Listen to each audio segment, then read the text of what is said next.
दोस्तों, राधे राधे।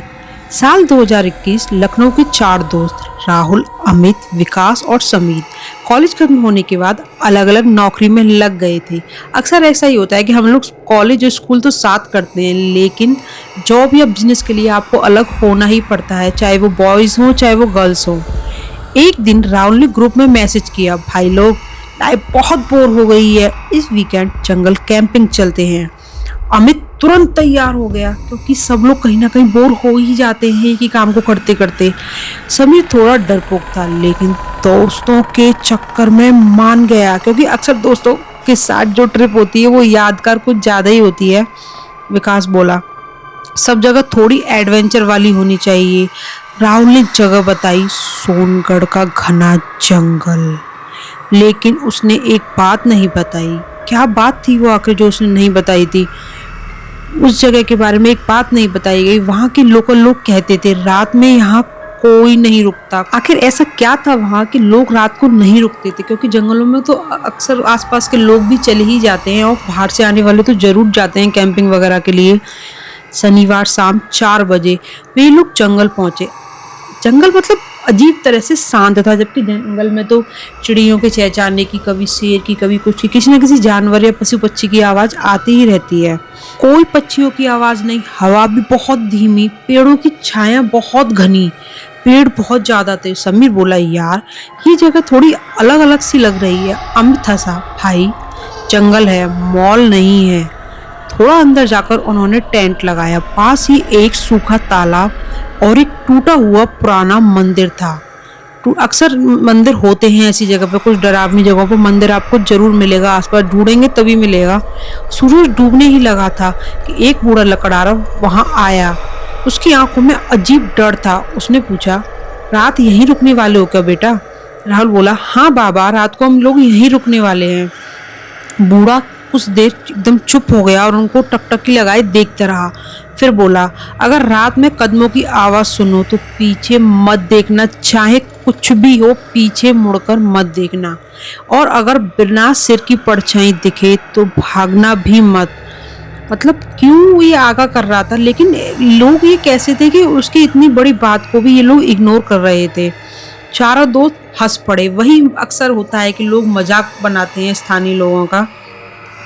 बूढ़ा जाते जाते बोला, वो पहले शिकारी था, अब गर्दन लेकर जीता है, अब वो गर्दन का शिकार करता है। रात 9 बजे आग जलाकर सब बैठकर बातें कर रहे थे। जंगल में सन्नाटा बहुत गहरा था। अचानक से टक टक टक की आवाज आने लगी। आखिर किसकी थी ये आवाज? ये इतनी डरावनी आवाज किसकी थी ये? जैसे कोई भारी चीज सूखी लकड़ी पर चल रही हो। मतलब कुछ अजीब सा नहीं है कि कहाँ इस जंगल में इतना सन्नाटा कि खुद की आवाज ही बहुत तेज सुनाई पड़े। आवाज धीरे धीरे उनके टेंट के चारों तरफ घूमने लगी।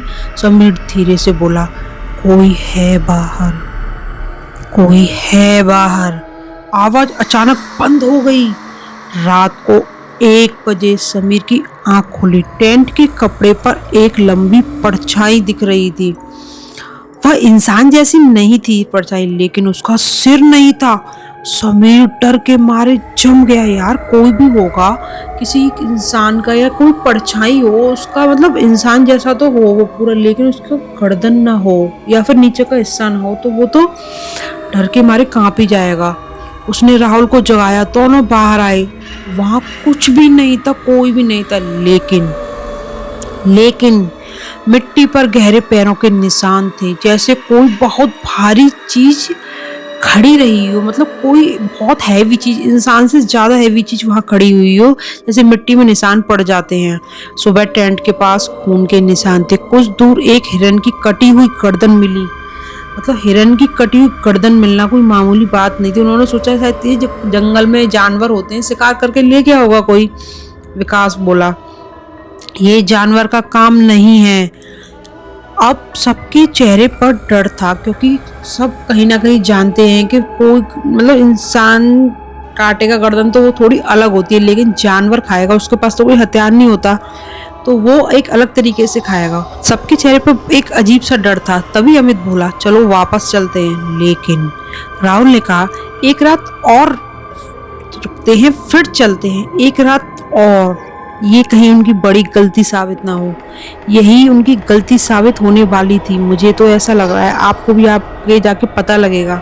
दोपहर में वे पास के मंदिर गए। वहां दीवार पर पुरानी लिखावट थी। यहाँ एक शिकारी रहता था। उसने अमर होने के लिए तंत्र मंत्र किया था, लेकिन बलि में उसका सिर कट गया। बलि में सिर कट गया, ये बोलने में ही कितना अजीब सा लग रहा है। शरीर जिंदा रह गया। अब वो दूसरों की गर्दन लेकर अपनी शक्ति बढ़ाता है। ओ माय गॉड, कितनी डरावनी कहानी है ये।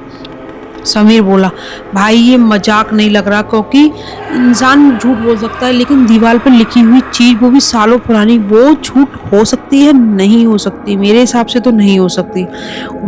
उसी रात को 12 बजे अचानक अमित की चीख आई। सब बाहर दौड़े। अमित जमीन पर गिरा था। उसकी आंखें खुली थी और उसकी गर्दन कटी हुई थी। जंगल में हवा तेज चलने लगी। दूर पेड़ों के बीच कुछ हिल रहा था। सब लोग बहुत ज्यादा डर गए, क्योंकि उनका एक दोस्त मारा जा चुका था, वो भी उसी तरीके से जैसे उस बूढ़े आदमी ने बताया था। और उन्होंने को वहां पर एक चीज दिखी, एक लंबा शरीर, बहुत लंबा, जो इंसानों से काफी बड़ा था, वो भी बिना सिर के। उस इंसान के सिर नहीं था। कितना डरावना है ये। हाथ में पुराना कुल्हाड़ा, एक तो होती कुल्हाड़ी छोटी, एक तो कुल्हाड़ा बड़ा। तीनों दोस्त भागने लगे, भागते ही जा रहे हैं, भागते ही जा रहे हैं, भागते ही जा रहे हैं। लेकिन जंगल में रास्ता बदल गया। मतलब वो उस रास्ते को ढूंढ ही नहीं पा रहे थे। हर दिशा एक जैसी, जैसे होता है ना भूल भुलैया, चारों तरफ से आपको एक जैसी लगती है। जंगल मानो भूल भुलैया बन गया हो। अचानक पीछे से आवाज आती है, धप धप धप। जो आवाज पहले स्टार्टिंग में आई थी वही आवाज आती है, जैसे कोई बहुत भारी शरीर हो और दौड़ रहा हो कोई उनके पीछे। दौड़ते दौड़ते अचानक विकास गिर गया। अंधेरे में कुल्हाड़ी चमकी एक बार, सिर्फ एक बार, और उसकी आवाज हमेशा के लिए बंद हो गई। अब सिर्फ राहुल और समीर बचे थे। 2 लोग पहले ही मारे जा चुके थे। दोनों टूटे मंदिर में छिप गए। बाहर कदमों की आवाज घूम रही थी और वो डर के मारे पसीने पसीने उनके हाथ पैर कांप रहे हैं। वो कहोगे सिर्फ उनकी जान नहीं जा रही, उनके साथ बाकी सब कुछ हो रहा था।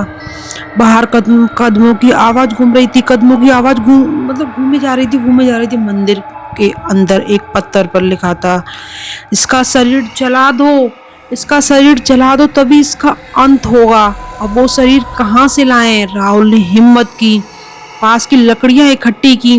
बाहर वहीं बिना सिर का शरीर खड़ा था। राहुल ने आग जलाई।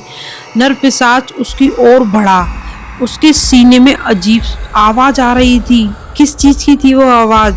जैसे कोई गले के बिना सांस ले रहा हो। मतलब उसकी गर्दन नहीं थी, फिर भी उसके वो जो हम मुंह से सांस लेते हैं, वो उसके सीने से आ रही थी, जैसे कोई गले के बिना सांस ले रहा हो। तभी पीछे से समीर चीखा और अगले ही पल उसकी आवाज भी बंद हो गई। अब राहुल अकेला था, वो बिल्कुल अकेला पड़ गया था। उसके 3 दोस्त मारे जा चुके थे। ये सुनने में ही कितना डरावना है। ऐसा लग रहा, मुझे तो ऐसी फीलिंग आ रही है जैसे मैं ही उस जंगल में थी उनके साथ में। मतलब वो बिल्कुल अकेला रह गया। अब क्या करेगा राहुल, ये आपको पता लगेगा धीरे धीरे। राहुल भागते भागते जंगल के पुराने गड्ढे तक पहुंचा। वहां पर क्या था? वहां पर उसी इंसान का शरीर था। इंसान क्या, उस भूत पिशाच कुछ भी कह सकते हैं आपको, उसका शरीर था। वहां आधा सड़ा हुआ एक पुराना शरीर था जिसका सिर नहीं था। राहुल समझ गया, यही उसका शरीर है, क्योंकि बिना गर्दन का शरीर सिर्फ उसी का हो सकता था। उसने पेट्रोल डालकर आग लगा दी। जंगल था, उसमें भयानक चीख गूंजी, जैसे कि मतलब हजारों लोग एक साथ बोल रहे हो। वो चीख इतनी तेज थी, हवा तेज हो गई और फिर एकदम सब शांत हो गया, बिल्कुल शांत। जैसे पहले जो शांति थी वही शांति हो गई। पुलिस को अगले दिन राहुल अकेला जिंदा मिला। बाकी तीनों की सिर्फ कटी हुई गर्दनें मिली। मामला बंद हो गया। लेकिन 6 महीने बाद उसी जंगल में एक और कैंपिंग ग्रुप गया। सुबह वहां पेड़ पर खून से लिखा था। क्या लिखा था वहां पर खून से? सुबह वहां खून से लिखा था, मैं फिर लौट आया हूँ। और नीचे पड़ी थी 4 नई कटी हुई गर्दनें। मतलब कुछ लोग मरने के बाद भी अपना बदला नहीं छोड़ते। ये तंत्र विद्या ये बहुत खराब होती है। मतलब हम लोग ईश्वर को मानने वाले लोग हैं, या जिसका जो धर्म है वो उसको मानते हैं। तो ये नेगेटिव चीज़ों को जो मानने वाले लोग हैं वो अक्सर तंत्र मंत्र का सहारा लेते हैं, लेकिन उससे उनकी जान तो जाती है और मरने के बाद वो पता नहीं कितने लोगों की जान लेते हैं, हजारों सालों तक मरने के बाद भी वो जिंदा रहते हैं, उनका बदला कहीं ना कहीं जिंदा रहता है। तो वो मतलब आग लगा दी उसकी बॉडी को, तब भी वो लौट के आ गया। वो इन कुछ लोग चीज़ें ऐसी होती हैं जो मरने से पहले भी इंसान को परेशान करती है, और जो लोग मर जाते हैं मरने के बाद भी आत्माएं बन के या नर पिशाच बन के कुछ भी बन के लोगों को परेशान करते रहते हैं, लोगों की जान लेते रहते हैं।